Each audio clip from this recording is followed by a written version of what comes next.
Chers amis, bonjour, bienvenue pour cette nouvelle revue de presse internationale spéciale élection présidentielle française. Nous la faisons juste après le premier tour et mon invité est Pierre-Yves Rougeron. Alors, avant d'aller plus loin, je voulais remercier tous les lecteurs qui sont venus à Carcassonne, à Limoges, à Conflans-Sainte-Honorine et à Perpignan. Merci à vous tous pour votre accueil chaleureux et pour vos encouragements. Et les encouragements également à vous, mon cher Pierre-Yves, parce que nos lecteurs sont avides de nos duos, paraît-il. Et vous êtes à la politique ce que je suis à l'économie. Hein, voilà, on voit l'avenir. Hein, c'est ce que nous disent nos lecteurs. Donc on vous embrasse bien fort. Et merci donc pour vraiment tous vos cadeaux. C'est vraiment adorable à vous. Nous avons voté hier. Les résultats ont été surprenants. Et aujourd'hui, à Paris et en France d'ailleurs, règne une ambiance assez curieuse en fait, hein, une sorte de mélange d'atterrement et de surprise. Alors, est-ce que vous êtes surpris par les résultats du premier tour? Et on va les aborder, on va aborder les candidats les uns après les autres, après. Pas particulièrement, pour une raison.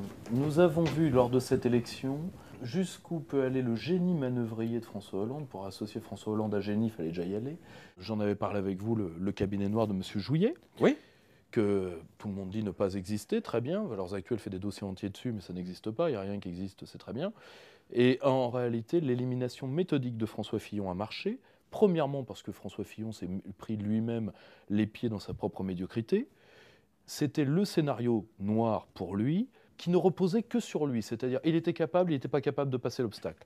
Il n'a pas été capable, et dans ce cas-là, c'était évident que c'était Le Pen-Macron. Ce qui n'était pas joué d'avance, si Fillon, on y reviendra, n'avait pas lâché la rampe. Et là, maintenant, on se retrouve au moins face à un choix de société clair, face à un choix politique clair, et malheureusement, je crains que les Français manquent du courage qu'ont eu, par exemple, les Britanniques vis-à-vis de ce genre de questions, et choisissent un plan qui va leur revenir en pleine figure. Alors justement, parce que cette revue de presse est surtout axée sur l'économie, mais là on est en plein dedans, parce que la France vit la crise financière continuellement. Vous verrez sur la méga liste de licenciements que j'ai posté spécialement pour les élections présidentielles. Et là, on voit un banquier qui risque, un banquier Rothschild, piloté par Goldman Sachs, qui va prendre le pouvoir. Donc on est dans... Je veux dire, jamais je n'aurais imaginé en 10 ans de revue de presse, et vous êtes témoin, parce qu'on se connaît depuis 10 ans maintenant, de voir un tel scénario. C'est absolument insensé. Donc ils sont très très forts. Hein. Je veux dire, il faut toujours respecter l'adversaire, comme on dit. Alors, puisque vous avez parlé de Fillon, abordons donc le résultat de Fillon. 19,94%. Il n'a même pas fait les 20%. Alors, premièrement, ça prouve que, moi je l'ai souvent dit en entretien, il a un électorat qui est radicalisé, anti-journaliste, etc. Sinon, il se serait effondré beaucoup plus que ça. Ce que son électorat attendait, et c'est pour ça que son électorat ne va pas suivre la consigne de vote absolument débile qu'il a balancée 10 minutes après avoir perdu. L'extrémisme ne peut qu'apporter malheur et division à la France. Dès lors, il n'y a pas d'autre choix que de voter contre l'extrême droite. Je voterai donc en faveur d'Emmanuel Macron. Oui, on a l'impression qu'il c'est la trahison du jour au lendemain. Voilà. Vous avez envoyé les flics à ma femme, vous m'avez traité comme la balayeur du monde, c'est pas grave, je vous serre les pompes quand même, on s'embrasse et on oublie. Or, on a l'impression qu'il a passé un marché, c'est-à-dire que voilà, je fais un appel à voter Macron et vous oubliez mes affaires. C'est pas un peu ça? C'est tout à fait possible. Là, je ne dirais pas que c'est ça, mais si en plus il tapine, vu ce que ces gens-là lui ont fait, si en plus il va tapiner juste pour dire « Ah non, non, Front National, ah non, ah non, ah non, c'est les méchants », si en plus il se met à quatre pattes pour ça, ça prouve vraiment qu'il était malheureusement l'homme ou le semi-homme qu'on imaginait qu'il était. Oula. À titre personnel, je pense avant tout que là, le bureau des Républicains, le bureau politique a eu lieu à 10h ce matin, donc nous sommes le lendemain du premier tour. Ils sont encore dessus, je crois. Et là, pour le coup, c'est simple. Hein. Pour voir ce que c'est un bureau des Républicains dans ce cadre-là, Fillon est une sorte de piñata dans laquelle tous les autres balancent des couteaux en espérant lui faire le plus mal possible. Ah oui, non, mais hier, ça a commencé déjà, les couteaux. C'est un peu de choses près de ça. Or, Fillon, son électorat était radicalisé. Il n'a pas su en profiter parce qu'il aurait dû faire une campagne à la Sarkozy ou à la Trump, c'est-à-dire « Ah, je suis accusé, je vais vous balancer 2-3 punchlines et je vais vous rentrer dans la gueule ». Il ne l'a pas fait. Pourquoi, à votre avis? Il était mal conseillé ou c'est Alors, premièrement, son caractère? non, mais alors, il a été mal conseillé parce que c'est Anne, Méo. je ne sais plus, Anne Méo, qui a quand même fait perdre tous les candidats, je crois qu'elle a eu, qui lui a dit non. En plus, qui elle a de très bons rapports avec le clan Macron, lui a dit non, tu peux pas taper sur Emmanuel, tu vas pas taper sur un gamin. Tu veux quoi tu veux Vous pensez que Anne Méo est responsable de cette défaite? Non, mais largement. Oui. 2, il n'a pas voulu parce qu'il s'est dit je vais rester l'homme sérieux. Rassembleur, oui, ça c'est un discours de deuxième tour, mon camarade. Un discours de premier tour, c'est tu me cherches, tu me trouves. Il n'a pas fait la guerre. Voilà, il n'a pas fait la guerre. Alors, il avait un contexte défavorable dans le sens où, depuis, on a déjà élu des mecs avec des affaires infiniment plus lourdes. On a élu Super Menteur 2 fois. On a élu Chirac 2 fois. Ce qui, quand même, dans les annales de l'escroquerie, est quand même quelque chose. Or, les Français ne sont pas trop regardants sur ce genre de choses. Non mais attendez, faut voir quand même c'est quoi le bilan judiciaire de Jacques Chirac. C'est-à-dire, à lui seul, c'est un héros français. Arsène Lupin enfoncé, Fantomas enfoncé. Non mais c'est vrai en plus. À une époque, un mec de cet acabit-là, on l'avait nommé intendant général de la sûreté. Non mais c'est Vidocq. C'est pas le RPR, c'est les Raptous. Non mais attendez, moi un jour j'avais eu cette phrase, j'ai dit bon, UMP, républicain, syndicat du crime, appelez-les comme vous voulez. Le grand problème c'est que c'est ça. Or, Chirac... Bonjour à Jean-François Copé. Ce qu'avait servi Chirac, c'est qu'à l'époque, il n'y avait pas le web et surtout, il n'y avait pas les chaînes d'infos en continu. Pourquoi ? Parce que sur BFM-VC, comme on est obligé de faire du vide en 24-24, on va parler des affaires. Oui, c'est que ça. Parce que, qu'est-ce que vous voulez ? Il parle des affaires. Ça passionne les gens en plus. Ah bah oui, on parle des affaires, du temps, gravure de mode pour les... faut bien un petit peu rentabiliser la chose. Et point barre. Or, Fillon n'a pas su occuper le temps de ces gens-là qui demandent comme les petits moineaux qu'on leur donne la béquée. Il n'a pas pu les faire bouffer. Et pour les faire bouffer, il fallait la jouer à Sarkozy. Du punchline, racaille, Karcher. Alors bon, certes, Karcher, ça avait déjà été fait. Il aurait pu utiliser lance-flamme. Mais voilà, je vais vous résumer. Autrement dit, la campagne de François Fillon était féminisée. Ça vous va, ça ? Oui, tout à fait. D'autant que Roland Dumas, dans ses mémoires, dans son livre que j'ai lu, dit que Fillon a fait toute sa carrière avec le ministre des Transports, entre guillemets, Joël Le Teul. Oui. Voilà. Tout à fait. Ceci ne nous regarde pas. Ceci ne nous regarde pas. Mais ceux qui cherchent trouveront quand même. Mais on va dire que la campagne de Fillon était féminisée. Ça vous... Oui, c'est un bon résumé. Oui, on peut le dire. Il n'a pas assez été viril. On peut le dire comme ça. Il n'est pas entré dans le chef. Il avait commencé très dur avec un programme économique qui était mauvais, genre 500 000 de mecs d'or, mais qui était clivant. Attendez, je vais les nettoyer au Karcher. Oui, mais c'est un programme à double détente, c'est-à-dire que c'était c'est mauvais économiquement, mais par en dessous, il a envoyé un livre sur le totalitarisme islamique. C'était quelque chose de très très inspiré par quelqu'un comme Alexandre Delval. Tout en inaugurant des mosquées. Et tout en inaugurant des mosquées, comme quoi, si vous voulez, on n'est plus à une contradiction près. Mais quand j'en avais parlé dans l'immédiate après-primaire, j'avais dit attention, Fillon a commencé sa campagne 2 ans avant tous les autres. Il était déjà à son 3e Tour de France quand il a été élu. C'est vrai. Et il a jonglé sur les 2 sujets, c'est-à-dire le populisme, dans le sens le plus bas de gamme, je dirais même le poujadisme économique, parce que son programme avait ni queue ni tête, mais ça plaisait aux petits artisans qui disaient finalement si j'y arrive pas, c'est pas à cause du RSI de l'Union européenne, non, c'est à cause du chômeur, du machin, des trucs. Bon, mais de l'autre côté, il jouait sur la fibre identitaire catho un peu dure. C'est ce qu'il a couronné. Or ça, dès qu'il a été élu, il a lâché la rampe. Il a fait un programme aseptisé à la Nathalie Kosciusko-Morizet. Vous savez, je suis un eurocrate comme les autres. Finalement, je suis pas si méchant. Catho, mais pas trop. Il a voulu se blanchir, se résultat, faire une candidature pour plaire à tout le monde. Résultat, il ne plaît à personne. Et voilà. Et résultat, ils l'ont tué. Bien vu. Et il a lâché la rampe. C'est-à-dire qu'à un moment, ce que je peux comprendre, parce que le Golgotha, c'est long, le chemin de croix, c'est long. À un moment, il s'est dit, bon, j'aurai pas ma vengeance, je vais tout laisser. La preuve, pas de gros thèmes de campagne, pas de déclaration à foutre le feu aux poudres, mais mieux valait que la poudre brûle plutôt que la poudre des affaires brûlâtre le brûle lui. Il n'a pas voulu cette stratégie-là. Il sait, et je le maintiens, Fillon n'a pas été abattu, Fillon s'est laissé abattre. Oui, c'est bien vu. Alors, on termine là-dessus avec Fillon parce qu'on en a 10 autres. Alors, Emmanuel Macron, 23,86. Enfin bon, on va dire 24%. C'est colossal. On va dire ça quand même comme ça. Pour quelqu'un qui n'avait aucun parti politique, qui encore 8 mois n'existait pas. Tout à fait. Et je rappelle à nouveau que Mediapart avait rapporté vraiment sur 4 lignes. Goldman Sachs avait organisé son premier tour de table financier à Londres il y a grosso modo 8-10 mois, je ne sais plus quand j'en avais parlé sur la revue de presse. Donc c'est un pur produit Goldman Tout à Sachs. fait. C'est comme il y a Procter & Gamble pour les lessives, Ariel, Soupline, etc. Et puis là, on a Macron, made by Goldman Sachs, voilà, bien sûr. adoubé par la banque Rothschild, l'Élysée. Et surtout l'Union européenne et L'Union surtout la Reich Bruxelles, chancelière. Bruxelles, Francfort et Cohn-Bendit quand même.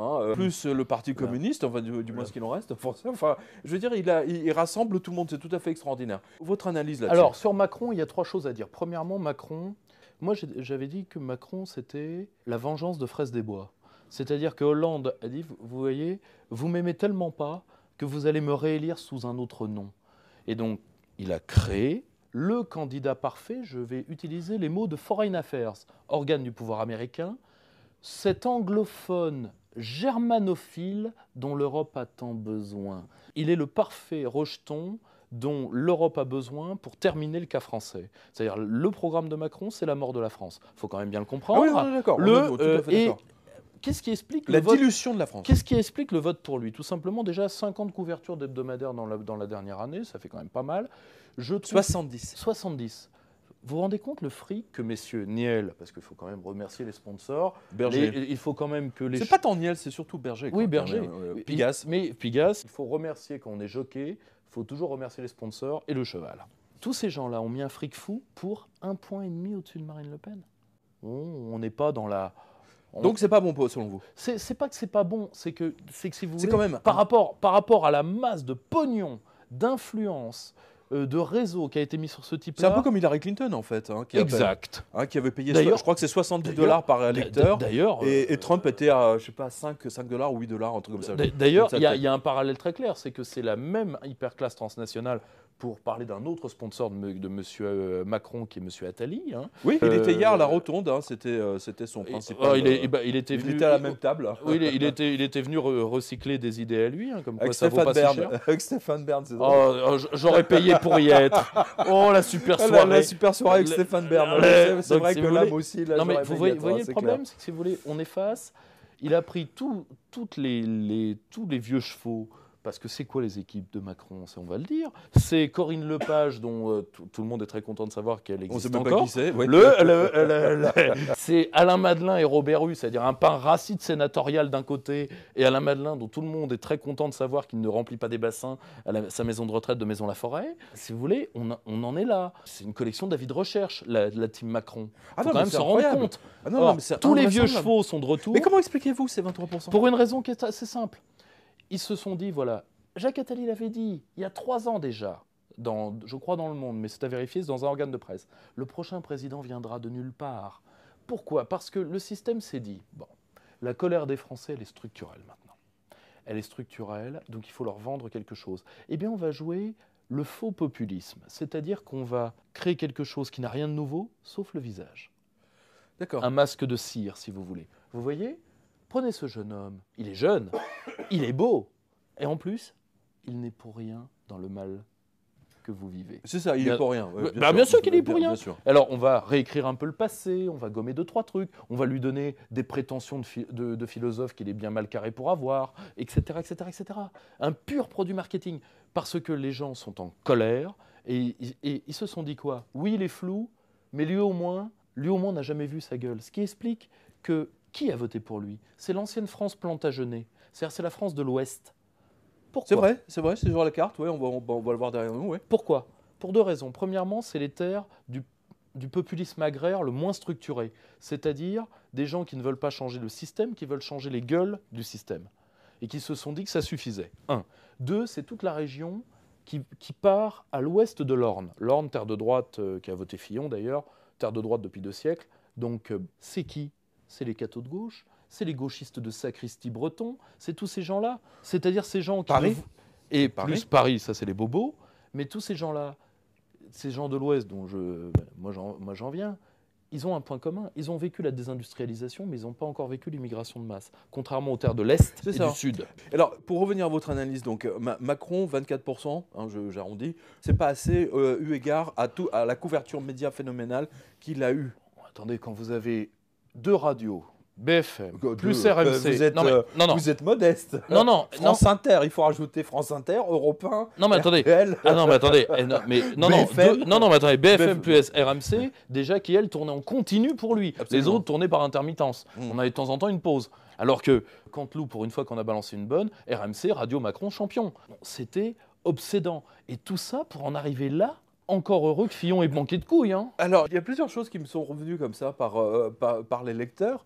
Vous allez me dire ce que vous en pensez. Alors, il y a deux choses. Un, beaucoup de femmes ont voté pour Macron parce qu'il a épousé une femme plus âgée, donc bon, pourquoi pas. Et beaucoup d'hommes ont voté pour lui parce que la première fois qu'ils sont tombés amoureux, quand ils avaient 8-10 ans, c'était justement de leur maîtresse. Ce qui est un grand classique. Hein. C'est un grand classique oui, freudien hyper connu. Donc vous pensez que ça joue... C'est un président Oedipe là, qu'on va avoir? C'est quoi le truc? De toute façon, c'est très simple. Parce que psychanalytiquement, c'est quand même remarquable. C'est un président qui n'a jamais... C'est un président qui sera le conformisme incarné de la classe qui l'a créé. Parce que c'est un président qui n'a jamais rien vécu, qui n'a jamais eu d'épreuve dans sa vie, c'est-à-dire qu'il a toujours vécu dans du coton. Et c'est Neuilly, Auteuil-Passy. Non mais c'est tout à fait vrai. C'est tout à fait vrai. Oui. Et donc c'est le type typique d'homme politique ou de politicard qui emmène un pays droit à la guerre civile. C'est le cas typique. Oui, parce que là, le pays est quand même fracturé. Il y a quatre morceaux, là, bien établis. Hein.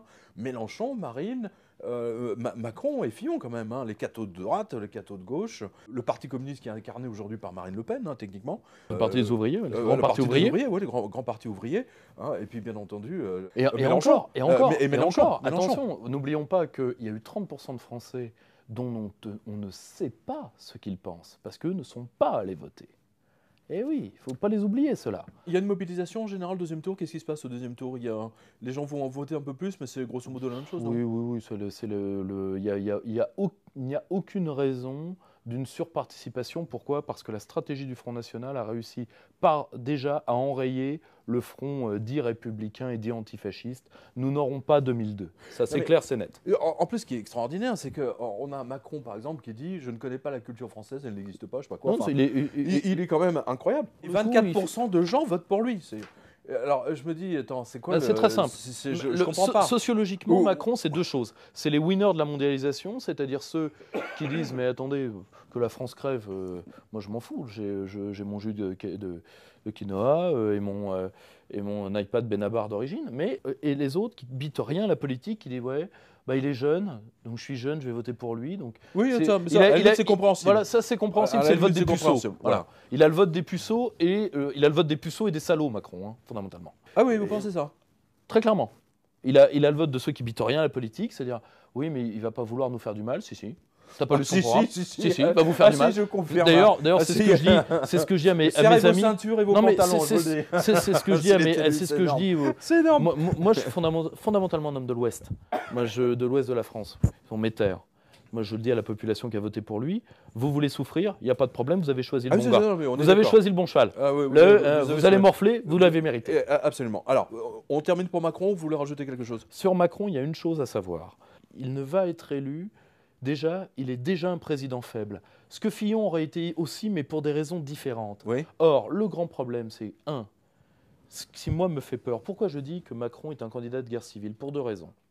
Premièrement, et ça, il faut que les gens l'entendent, lui, il a intériorisé la volonté de sa caste de tuer la France. C'est-à-dire qu'il veut donner notre armée à l'Allemagne, parce que ne jamais oublier que Macron, c'est la main germanique. Absolument. Ministre des Finances européen pour gérer la France. Il veut, et d'ailleurs Macron c'est le candidat de la guerre, je le dis très clairement. Il a participé à faire positionner nos soldats aux frontières des États baltes en cas d'une confrontation avec la Russie. Que foutent des soldats français prépositionnés contre une armée russe qui d'ailleurs écrasera les bases de l'OTAN si elle passe à travers, alors que nous n'avons aucun contentieux avec la Russie avec les États baltes. Et que la dernière fois que nous avons eu un contentieux avec la Russie, ça remonte, je crois, à plus d'un siècle et demi. Ce sera le candidat de la guerre dans ce sens-là, dans le sens où il peut détruire notre siège au Conseil de sécurité, détruire notre arme nucléaire. Il faut quand même bien savoir que c'est l'homme qui est responsable le livre d'Alstom. Le livre blanc veut Tout à la fait. destruction totalement de nos avions nucléaires, de nos sous-marins nucléaires, le cadre noir, y compris le cadre noir de Saumur. Hein. Oui, tout à fait. Ça, je m'en souviens très bien. Vous avez tout à fait Il raison faut de bien le souligner. comprendre ça. Il est capable de ça. Il faut lui rendre le pays ingouvernable. Ça, c'est le seul moyen. Parce que Macron légitime par avance tout acte de violence qui sera fait contre lui. C'est important ce que vous dites là, c'est très très important. Très important, vous avez toujours été visionnaire, hein. Nos spectateurs vous connaissent maintenant, vous connaissent bien même. Tout ce que vous avez dit ici, en général, c'est réalisé 2-3 ans plus tard. Donc vous pensez vraiment que Macron élu nous emmène à la guerre civile? De ce côté-là, premièrement. Deuxièmement, il n'arrive pas à gouverner. Donc il va faire ce qu'il Il fait. ne pourra pas. S'il n'arrive pas à gouverner pas de parti. aux législatives, Il n'a pas de député. non, bah vous inquiétez pas. En réalité, En Marche, c'est la mue de serpent du Parti socialiste et de la droite kosciusko-morisée. Donc un parti va en avoir un aux législatives. Vous inquiétez pas pour ça. C'est une mue de serpent. Hein, on a utilisé Hamon pour faire la mise en bière du PS. Tout le monde est content. Imaginons, il n'a pas de majorité suffisante pour détruire la France comme lui et les siens le voudraient. Il va faire de l'attentisme, c'est-à-dire qu'il va faire le programme qu'Attali a fait pour lui, c'est-à-dire persuader les Français de plus s'occuper de politique. Pourquoi il n'arrête pas de parler des startups en permanence, qui est un thème has-been? Un thème has-been, les startups. Absolument, il parle que de Pourquoi? ça. Parce qu'il pense que la société peut se gouverner toute seule, il n'y a plus besoin de politique. C'est-à-dire que la France deviendra une sorte de grande Belgique, et c'est-à-dire bienvenue dans No Man's Land. 4 ans sans gouvernement en Belgique. Exact. Ce qu'il ne voit pas, c'est que le politique reprendra ses droits par la violence si nécessaire, et certainement par la violence. Or, ce ne sont pas les États forts qui créent les guerres civiles, ce sont les États faibles. Donc Macron, c'est soit Venezuela, voilà, par exemple. c'est soit la guerre civile par l'affaiblissement de l'État, soit la guerre civile parce que comme il voudra tuer le pays, j'espère au moins qu'il trouvera quelqu'un en face de lui. Ok, on clôt Macron, on va aborder Mélenchon. Superbe Moi, j'ai trouvé qu'il a... Ah oui, Superbe on est d'accord. campagne. Superbe campagne. Superbe campagne. Magnifique.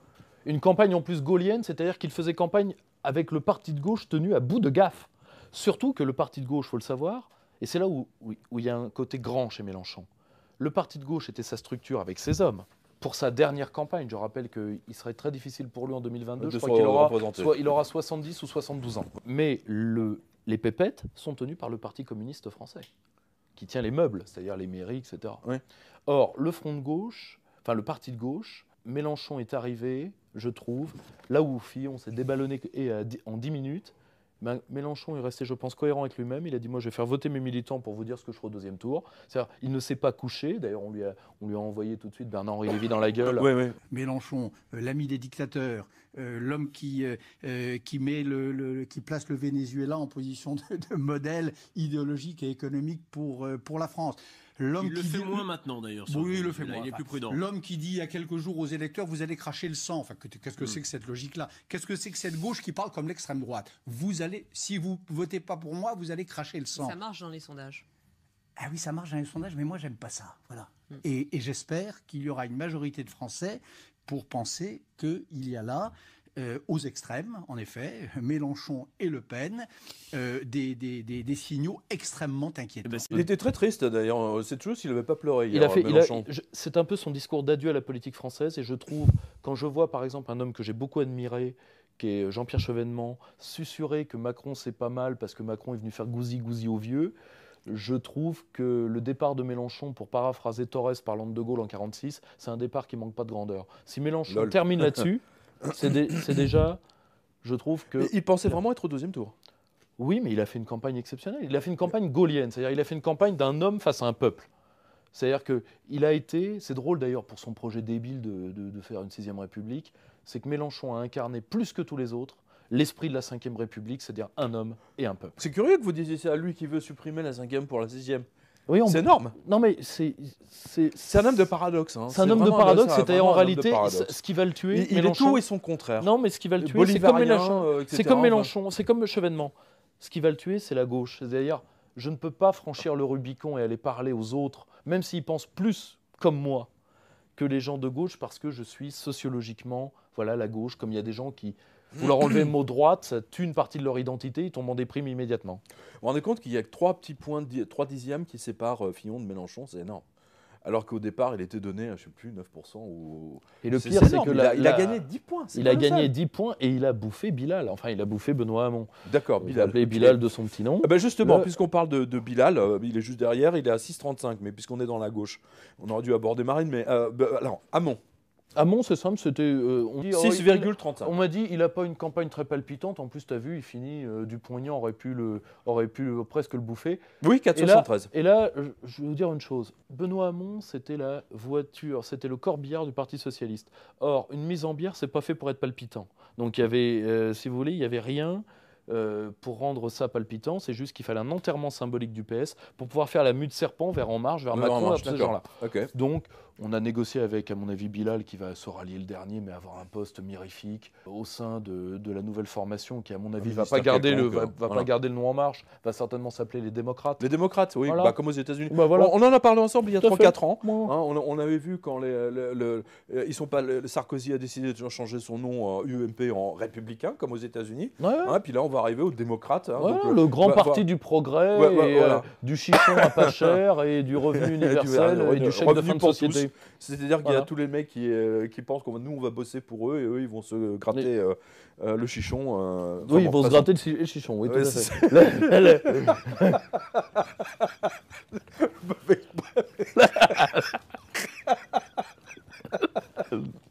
Pardon, on pas fait exprès. Bien, le cas Hamon est expédié, donc Fédéral Express, c'est le cas de le dire. Alors, Marine Le Pen. Moi, ce qui m'a choqué dans le score de Marine Le Pen, c'est qu'elle n'a absolument pas profité des effets attentats, on va dire. Alors, votre analyse là-dessus? Ça, c'est tout à fait normal. L'attentat, la peur rend légitimiste. Il y a une part... La peur rend légitimiste. Tout à fait. C'est d'ailleurs, on va vers le pouvoir en place quand on a peur, parce qu'il y a une part. Mais le pouvoir en place, là, c'est Hamon. Hein. C'est lui qui incarne le Parti socialiste. Hein. Non, le pouvoir en place, c'est le bloc UMPS, c'est le grand gouvernement central qui est en train de naître, comme je vous l'avais dit. Macron, c'est ça. C'est le grand parti central dont je vous annonçais la naissance, avec le tournant autoritaire qui va venir avec.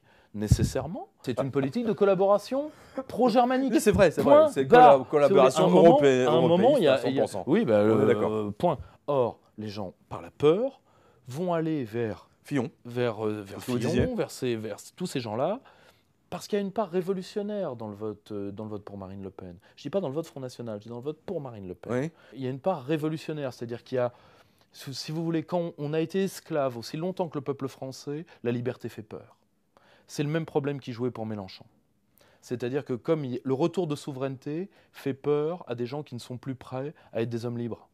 L'esclavage, c'est abétissant. C'est intéressant. On l'a vu justement à l'effondrement du bloc soviétique, quand tous les pays ont repris justement, et que les vieux partis, les partis communistes, obtenaient des scores colossaux. Ce qui était incompréhensible. Tout à fait. Alors que le mur de Berlin s'était effondré. Et les soviétiques s'étaient barrés. Mais si vous voulez, ils étaient mourus.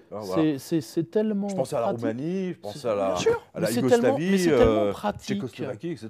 C'est tellement pratique d'avoir un pays qui est entièrement, si vous voulez, qui est entièrement débranché comme la France. Pour certaines personnes, ils préfèrent ça à un pays aventureux qui pourrait, je ne sais pas, moi, qui pourrait avoir une grande aventure internationale, une grande aventure technologique. Non, les bobos sont contents parce que ça leur permet de demander à l'Union européenne de régler leurs problèmes de classe en les aidant à matraquer le pauvre petit peuple français. Donc c'est bien, les prolos sont bien gardés, pas de problème. Ça permet à la bourgeoisie versaillaise collaborationniste de faire ce qu'elle a envie de faire. C'était déjà le cas à l'écrasement de la Commune, c'était déjà le cas en 40. C'est vrai. C'est les mêmes. C'est vrai, c'est les mêmes. C'est vrai. D'ailleurs, je recommande à ce sujet à nos lecteurs, je ne sais pas si vous l'avez lu, j'en ai parlé tout à l'heure, les mémoires de Roland Dumas, remarquable. C'est absolument remarquable. En plus, un vrai résistant pour le coup. Hein. Oui, son père était résistant, etc. Alors, le score de Marine Le Pen, 21-43. Alors, déjà, il ne faut jamais oublier une chose. Quand on parle du camp national au point de vue général et de Marine Le Pen en particulier, c'est quelqu'un qui a fait campagne avec un vent contraire. Donc, c'est quelqu'un qui est au second tour, déjà. Il faut d'ailleurs que les siens, que je vois se lamenter sur Internet, arrêtent. Parce que, qu'est-ce qu'ils voulaient? Qu'elle ne soit pas au second tour? Elle est au second tour. Là, maintenant, elle doit entrer dans une dynamique de conquête. Le problème, c'est qu'elle fait la campagne avec la mort dans les yeux. C'est-à-dire qu'elle fait la campagne comme si elle avait déjà perdu. Or, elle a peut-être déjà perdu, mais elle peut être couronnée chef de l'opposition. C'est-à-dire qu'aujourd'hui, tout commence. Bien sûr. Tout commence. Si elle le veut. D'accord. Vous pensez que Marine n'est pas prête là pour affronter Ça, c'est pas à moi d'en juger. C'est pas à moi d'en juger. La seule chose, c'est que là, je peux pas parler. Je me garderai bien de dire ce qu'elle veut ou ce qu'elle veut pas. C'est les avis qu'on voit dans les soutiens, dans les retours qu'on a, alors ils attendaient à ce qu'elle soit à 30, mais c'est les médias qui ont dit qu'elle était à 30. Pourquoi? Pour avoir le choc de démobilisation psychologique, qu'elle soit à 20. D'accord. Mais c'était 20 l'étiage. C'est-à-dire, c'était 20 l'étiage pour passer. Elle est passée. Oui, tout à fait. Bon, elle fait, on va dire, 21, 21,5. Attendez, n'oubliez pas quand même qu'elle était beaucoup plus haut il y a à peu près encore un mois. Je me souviens d'un sondage qu'on avait obtenu comme ça, qui était fait par la Dessérie. Pour le coup, elle était donnée beaucoup plus haut. Et à l'époque même, les sondeurs le donnaient beaucoup plus haut. Elle était à 27. Oui, mais justement, un sondage, ça s'oriente. Pourquoi? Non, mais sans rentrer dans le... Parce que maintenant, bon, on a le... Bien sûr. Mais le grand problème, c'est qu'elle a eu, en réalité, la part contestataire du vote Front National a été en partie reprise par Mélenchon. La multiplicité... vous pensez vraiment que les votants Mélenchon sont... Il y a des vases communicants? Il y en a une partie. Ah oui. Oui. Ah oui. Il y a eu également un réflexe vote utile de la partie droite de l'échiquier, c'est-à-dire plutôt l'électorat du Sud. Puisqu'il y a quand même une bipolarisation lourde dans l'électorat du Front entre l'électorat Nord et l'électorat Sud. L'électorat Sud qui est allé plutôt vers Fillon pour faire barrage à Macron et qui a lamentablement échoué. Et l'électorat du Nord, qui est quand même celui qui progresse le plus, vous voyez, absolument, on a vu la région Nord. Ce qui veut dire au passage qu'à la fois la stratégie de dédiabolisation est un succès, et que la stratégie sociale du Front National est un succès. Oui, mais si vous regardez la carte des récipiendaires du RSA, par exemple, vous constaterez que, enfin vous le savez bien, que ça correspond tout à fait en fait, à la progression radicale du FN, c'est par normal. exemple. À Paris, elle a fait 5%. Mais à Paris, elle a fait 5% parce que Paris a éliminé ses classes populaires. Or, c'est clair. Non mais, si vous voulez, à Paris, il y a quoi? Il y a les bobos et les immigrés. Très bien. Les immigrés, pour ceux qui ont le droit de vote, ce qui n'est déjà pas beaucoup, sont fracassés symboliquement par SOS Racisme, etc., qui leur dit vous êtes nos amis alors que vous êtes nos marchepieds, parce que le vrai discours de la gauche ethnique PS, c'est ça. Ah, mais j'ai vu un truc, pardonnez-moi, j'ai vu un truc ce matin sur iTélé, enfin ex-iTélé, machin, je sais pas quoi, CNews ou BNews. Il y a un parti là antiraciste, alors ils ont mis un noir tatoué avec tous les slogans racistes, alors il était torse nu sur le plateau, il y avait marqué sur son front sale nègre, sur son bougnoul, enfin il y avait marqué de tout... Je me dis, mais c'est quoi ce délire là? Ils sont devenus fous quoi. Et la prochaine fois, ils nous referont Joséphine Baker avec le collier de banane. Exactement. Ah non, mais attendez. Mais c'est ça l'imaginaire de la gauche PS. Ça illustre, ce que j'ai vu aujourd'hui sur CNews illustre ce que vous venez de dire à l'instant. Bien sûr. C'est incroyable. C'est la culpabilisation permanente. Je vais vous donner le contre-exemple parfait. Vous êtes un raciste. Voilà, je vais vous donner le contre-exemple parfait. C'est que quand quelqu'un qui est issu de l'immigration s'affranchit d'eux, je pense à l'un des technocrates qui est autour de Marine Le Pen, qui est Jean Messia, quelqu'un qui vient des Chrétiens d'Orient, d'un seul coup, le bon journaliste... C'est un énarque en plus. Oui, tout à fait. Le bon journaliste des Inrocks lui fait dire « Mais vous pouvez pas faire ça. Vous êtes un immigré, vous. C'est grosso modo, tiens-toi droit, bougnoul. » C'est ça. Non, mais voilà, ça c'est l'imaginaire Julien Drey, SOS Racisme. Il faut bien l'entendre. Or, il y a celui-là, plus les bobos. Or, la bourgeoisie d'un point de vue général et la bobocratie et en particulier ne viendra à la nation historiquement comme elle l'a toujours fait que par la peur. Tant qu'elle n'a pas peur, elle ne rejoindra pas la nation. Ces gens-là sont incapables d'être patriotes, sauf si vous touchez leur portefeuille.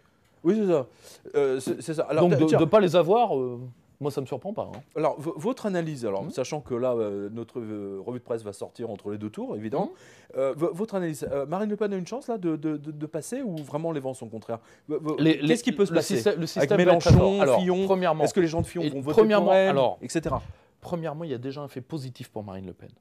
C'est que tous ceux qui pariaient sur l'éclatement de son parti après les présidentielles ont tous perdu. C'est-à-dire qu'elle est au second tour, donc le contrat de la ligne qu'elle a créée est validé. 1. 2. Je pense que les vents sont malheureusement trop contraires pour une raison, c'est que le système a trouvé une mue pour se protéger, qui est Macron.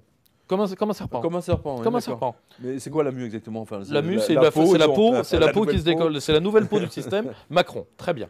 Par contre, là, ce qui va faire la force de Marine Le Pen, c'est que premièrement, elle est arrivée à quelque chose qui jamais n'aurait pu avoir lieu du temps de son père. C'est-à-dire que l'électorat du parti de droite majoritaire, c'est-à-dire les Républicains, va se scinder. Parce qu'une partie, rappelez-vous ce que je vous ai dit, c'est un électorat radicalisé, l'électorat de Fillon. Absolument. Et eux, voter Macron, c'est-à-dire voter Hollande bis, parce que ça, il faut l'écrire en long, en large, en lettres de feu et en clignotant Las Vegas, tout ce que vous voulez, c'est Hollande bis. Eux, la preuve, Estrosi leur a mis le marché en main à la conférence de Nice avec Fillon. Grand personnage. Encore mal du changement de veste. Le motodidacte s'est fait huer par son propre public à Nice, donc chez lui. Ouais. En plus, en disant oui, mais si François, s'il y a un problème, eh bien tout sauf Marine Le Pen, les mecs l'ont incendié. Et là, vous vous rendez compte qu'il y a une vraie cassure entre la base qui, elle, est restée le petit peuple du RPR et les corps intermédiaires qui sont plutôt UDF. Donc vous pensez que le public Fillon va voter pour une partie, majoritairement majoritairement, je ne sais pas, une partie substantielle. Mais il y en a une autre partie substantielle qui va aller dans l'abstention. Parce que le coup, je vais vous dire une chose, le coup de faire défiler des gens derrière, comme ils l'ont fait en 2002 pour Chirac, premièrement, c'était face à Le Pen père, donc c'était un tout autre contexte. Ouais. Parce qu'aujourd'hui... Oh, on risque de voir ça entre deux tours. Hein. Oui, mais pas de la même force. Déjà, les antifas ont commencé tout hier. Tout à fait, mais pas de la même force. Ils ont commencé à mettre l'ambiance. Tout à fait, mais pas de la même force. Droite. Pas de la même force. C'est très drôle d'ailleurs. Diaboliser Jean-Marie Le Pen, diaboliser quelqu'un qui aime mettre le diable, c'est facile. Aujourd'hui, diaboliser le duo Marine Le Pen, Florian Philippot, il faut vraiment y aller. Oui, c'est déjà beaucoup plus dur. Il faut vraiment y aller. La preuve, c'est qu'elle est au deuxième tour. Elle est au deuxième tour, et d'ailleurs, elle est au deuxième tour. Vous n'avez pas eu, moi je me rappelle en 2002, j'étais petit. Absolument. Mais vous aviez... Voilà, il y a des manifestations, des machins. Immédiatement, des trucs, et puis même les braves gens, le lendemain, étaient choqués. Là. Vous avez vu des gens choqués, vous? Non, personne. Et une part d'ailleurs également de l'électorat de Mélenchon, sachant qu'une large partie, elle va plonger dans l'abstention. Et on va revenir également aux petits candidats, parce que je pense que chez les petits candidats, il y a quand même un certain nombre qui vont aller chez Marine Le Pen. Alors, Dupont-Aignan, 4,73. Là c'est vrai.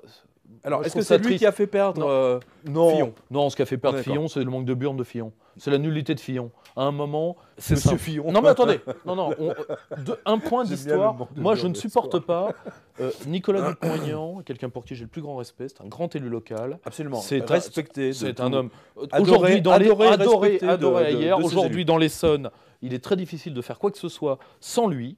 Or, je le dis sincèrement, c'est pas du tout NDA qui a bousillé Fillon. Vous n'avez pas besoin de pousser le corbillard d'un homme qui s'est mis une balle dans chaque genou. Donc, c'est pas la peine. Fillon est mort de sa propre nullité. Ce qui me fait de la peine, c'est que NDA ne sera pas remboursé parce qu'il est au-dessous de la barre des 5%. Il méritait de l'avoir. Surtout qu'il a su, lui, rebondir par la haine des médias, par le Trumpisme. Oui, il avait quitté le journal de 20h. Il a très bien fait, d'ailleurs. Il a très bien fait, c'est ce qui a fait rebondir sa campagne. D'ailleurs, sur ma revue de presse, à peine j'ai mis la vidéo, le lundi soir, ça y est, elle était out déjà. C'est incroyable. C'est quand même incroyable. En plus... Enfin, 4,73, c'est énorme. 4,73 pour quelqu'un... Attends, à lui Attends, parce qu'à mon Parti Socialiste, il est à 6,35, donc il y a... Ah ouais, non, mais attendez, suite à son rebond sur TF1, il a fait... C'est ça qui a fait décoller sa campagne. Il y avait un côté digne chez lui, voilà, on va dire ça comme ça. Oui, un côté digne qui a manqué à beaucoup de candidats dans cette campagne. Ça, c'est sûr. On est d'accord. Vous pensez que son électorat va voter pour Marine? Son électorat... Alors, attends, il a une part d'électorat, il ne faut pas oublier que lui a récolté une part de ce petit peuple du RPR qui a été trahi par la création de l'UMP, qui a été trahi par les centristes. Donc il y en a toute une partie qui va aller voter pour Marine Le Pen, mais il y a une partie qui reste paralysée, pas du tout par l'état actuel du Front National. Moi, je m'en fous. Ça n'a jamais été un parti fasciste. Sinon, il aurait été interdit. Déjà, il faut quand même repartir à la base. Lionel Jospin disait que tout antifascisme est, je cite, du théâtre. Lionel Jospin. Il l'a dit, absolument. Bon, c'est du théâtre. Absolument. Aujourd'hui, objectivement, est-ce qu'il y a quelqu'un qui, dans l'entourage immédiat de Marine Le Pen, en tout cas tel qu'il apparaît à l'électeur, peut faire peur? Je ne crois pas. Je pense mais il y a une partie... particulièrement des gens plus âgés, parce que c'est un électorat assez âgé, l'électorat de Dupont-Aignan, comme l'électorat de l'UMP, enfin des Républicains d'un point de vue général, qui sont bloqués sur le non Le Pen. Et ça durera tant que Jean-Marie Le Pen sera là. Ok, alors, ensuite, 1,21%. Jean Lassalle. Alors, Jean Lassalle, c'est sympathique. Moi, j'ai eu le privilège. Je l'ai rencontré, j'ai eu la gentillesse, j'ai eu le privilège de le rencontrer, il est adorable. Il est absolument adorable, mais j'ai rien compris à ce qu'il m'a dit. Et j'étais en face de lui. C'est pas évident de le suivre. C'est simple. C'est pas évident de le suivre. Il faut le reconnaître. Alors tout à fait, mais lui, c'est un type du politique enraciné. Oui, c'est-à-dire que c'est l'homme de la terre qui a témoigné pour une France qui est menacée. Oui, la France du terroir, qui est détruite d'ailleurs par les Macron, justement. Par Macron et par les siens. Et si vous voulez, c'est un homme... On parlait de dignité tout à l'heure. Moi, j'ai eu le privilège de lui parler 2 ou 3 fois. Ce qui m'a surpris, ce qui m'a étonné, ce qui m'a réjoui, c'est qu'il reste encore des hommes droits dans leurs bottes comme ce type-là. Oui. Parce que, et moi, je me rappelle de lui faisant... pour garder une usine chez lui, de se mettre en grève de la faim. Absolument. Il s'est mis en grève de la faim. Absolument. Pour garder l'usine, pour que les gens gardent son... D'ailleurs, Alors évidemment, On n'a pas vu de politique, de nombreux politiques faire. Non, mais par contre, je me rappelle au Palais Bourbon de mecs qui se foutaient de sa gueule ouvertement devant les caméras. Absolument. C'est toute la clique à Balkany et autres. C'est quand même des gens qui sont plus des repris de justesse qu'autre chose. Moi, Donc c'est 1,21, pour qui j'ai c'est mérité. énormément. Il aurait mérité plus, mais déjà je trouve ça très beau de la part d'un mec qui n'avait pas d'appareil, qui ne doit pas avoir une équipe de plus de 10 personnes. Non, mais 1,21 c'est énorme. Ouais. En fait, les gens Parce que les votaient gens pour s'en sa rendent pas compte. sincérité. Les gens s'en rendent Ils pas ont compte, voté mais pour sa sincérité, c'est 1,21, énorme. 1%, c'est 300 000 voix. Faut quand même Voilà, non, mais ça peut faire la différence dans Et un ça deuxième peut tour. tout à fait. Ça fait la différence de voilà. Tout à fait. Donc ceux qui ont voté pour la salle, à votre avis, vont aller vers Marine ou Macron? Pas Macron, déjà. Bon, pas alors, Macron, donc, mais possible plongée dans l'abstention. D'accord. Alors ensuite Poutou 1,1. Alors Poutou, il fera comme tous les bons trotskistes, c'est l'idiot utile. Le grand capital est très content d'avoir trouvé des crétins des crétins de ce calibre-là. Oser dire, je veux dire qu'il faut désarmer les policiers alors qu'un policier venait de se faire dessouder sur les Champs-Élysées. Et le pire, pire que ça. Énorme, pire que ça. Je énorme. rappelle que la pauvre Clarissa, on s'en rappelle jamais dans les morts de janvier. La pauvre Clarissa qui a été abattue dans le dos comme un chien, oui. Alors qu'elle venait de débarquer je crois, de sa Martinique. La pauvre gamine, elle n'était pas armée. Elle n'était pas armée, elle a été tirée comme un lapin dans le dos. Donc, je vais dire une chose, Poutou, là, il y a des manifs au moment où on parle de femmes d'officiers, de femmes de flics.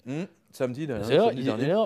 Sincèrement, d'ailleurs, je sais qu'il a été pris à partie en sortant de l'émission par des flics. Oui, les flics ont insulté.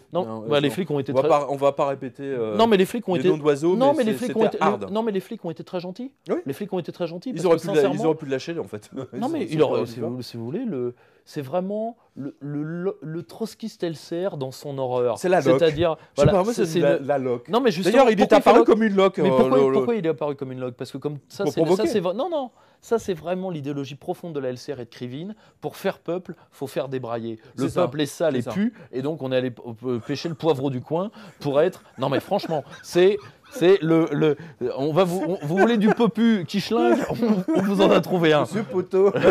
Voilà, et avec un petit poutou. Voilà. Ok, bon.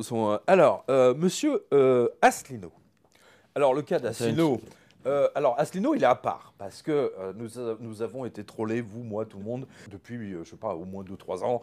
Et au cours de ces 6 derniers mois, c'était devenu quasiment intenable. Sincèrement, moi, j'ai pensé qu'il ferait 2-3%. Voilà. Les fans d'Asselineau ont pensé qu'il serait même au second tour. Pour beaucoup. Pour beaucoup, pensaient qu'il serait à cause du Brexit. Oui. À cause du Brexit, puisque c'était le seul candidat du Brexit. Voilà. Ouais. Il avait un discours structuré, un peu empoulé parfois, très Louis XIV, certes, mais il s'est quand même ramassé avec 0,92. Voilà. 0,92. Alors, pour un sujet aussi important que le Brexit, moi, mon sentiment, c'est qu'il y a eu un rejet de la personne et pas du sujet.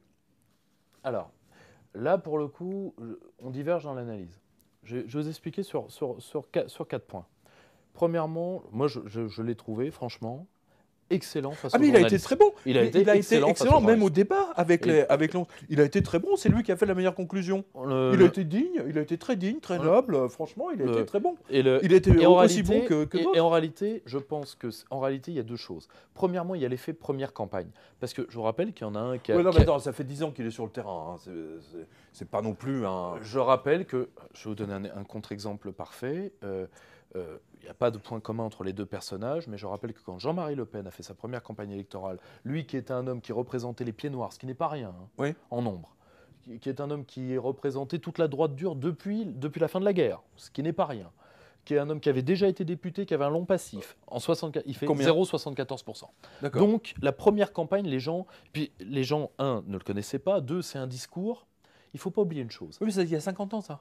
Oui, mais ça, le problème, c'est que qui est sociologiquement... Mais il a quel âge, Asselineau? Il a 70 ans, je crois. Je pense qu'il a plutôt près de 60 ans. Voilà, donc il ne peut pas se présenter pour une autre campagne. Non, mais j'entends. C'est ça que je veux dire. Alors, premièrement, ça lui appartient, mais surtout, le grand problème, c'est que, il y avait déjà plusieurs autres, il y avait déjà 3 partis sur la critique de l'Union européenne, en plus du sien, déjà. Si vous voulez, c'est un discours tellement nouveau. Le Frexit... carré, comme il le fait. Non, mais c'est un discours qui est nouveau. Pas tant que ça. Avec les Anglais, on l'a eu. Attends, le Brexit, machin. Non, mais le Brexit, oui, mais le sujet... Est-ce que la France... Oui, mais que la France doive sortir de l'Union européenne, assumer clairement, comme il le fait, ça, on ne peut pas lui retirer ça, l'assumer clairement. Je rappelle que Dupont-Aignan est chancelant sur le sujet, le Front National chancelant sur le sujet, Mélenchon s'enchant sur le sujet. Pourquoi? Parce que... Non, il biaise. Hein, tout le monde biaise, et lui, il a été carré. Clairement. Mais justement, on pouvait s'attendre à ce qu'il fasse beaucoup plus. C'est ça qui était extraordinaire. C'est à mon avis lié avant tout à une chose, c'est le réflexe de vote utile, 2, le fait que les gens ne sont pas encore prêts, les gens ont besoin de souffrir encore un peu, Non mais c'est vrai, c'est vrai. Okay. Ils ont encore besoin de souffrir encore un peu. Ils en veulent. Non mais ils en veulent. Non mais de toute évidence ils en veulent. Okay. Ils en veulent. Moi j'ai ma petite fille à 2 ans. J'ai peur pour elle quand je vois la gueule à Macron. Pourquoi les gens pourquoi les gens quand ils regardent leurs enfants n'ont pas peur quand ils voient la gueule à Macron? C'est une marque d'irresponsabilité. Point. Donc le grand problème c'est que eux ils pensent à la fois parce que nous sommes dominés par l'électorat âgé. Il ne faut jamais l'oublier. L'électorat âgé a des tas d'idées préconçues sur l'Europe, etc.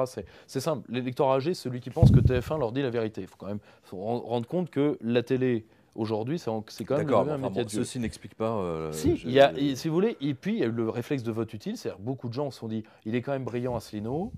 Oui, parce qu'il a amené sur le tapis des sujets que les autres n'ont pas osé aborder. Il a voulu faire... Le problème, d'un certain côté, il a refusé la facilité de la communication politique. C'est-à-dire qu'il a voulu mettre un débat présidentiel à la hauteur d'un débat présidentiel. Il a parié... Je vous résume. Il a parié sur l'intelligence des gens et ça, c'est peut-être pas le bon pari. Non. Je vais le résumer. On pense tous les deux la même chose.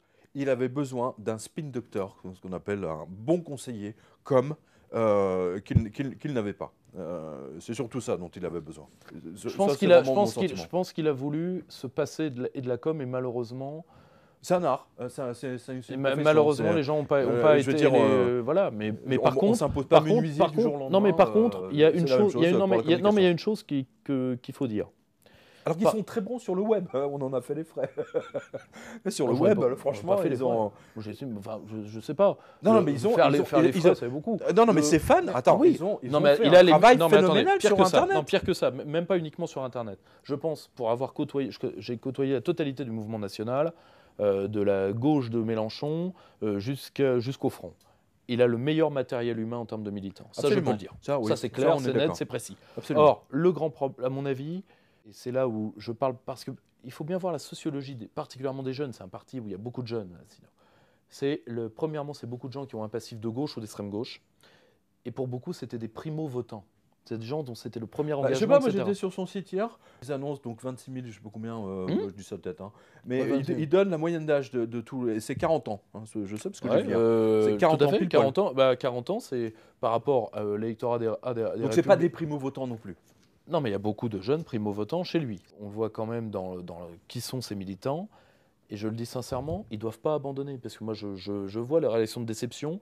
Une guerre, c'est long. Absolument. Et ce que je dis à l'ensemble du camp national, et j'espère que vous me permettez juste de prendre 1 minute pour le dire, c'est que pensez à nos grands anciens. Qu'est-ce qu'ils devaient penser en janvier 1943 ? Oui. Voilà. Ils devaient penser que la nuit ne terminerait jamais. Je rappelle que en 1997, le UKIP de Nigel Farage fait, je crois, 0,98% ou un truc comme ça. Le UKIP de Nigel Farage. Aujourd'hui, le UKIP a forcé le Parti conservateur à faire le Brexit. C'est le UKIP qui l'a forcé. D'accord, mais il a mis 15 ans.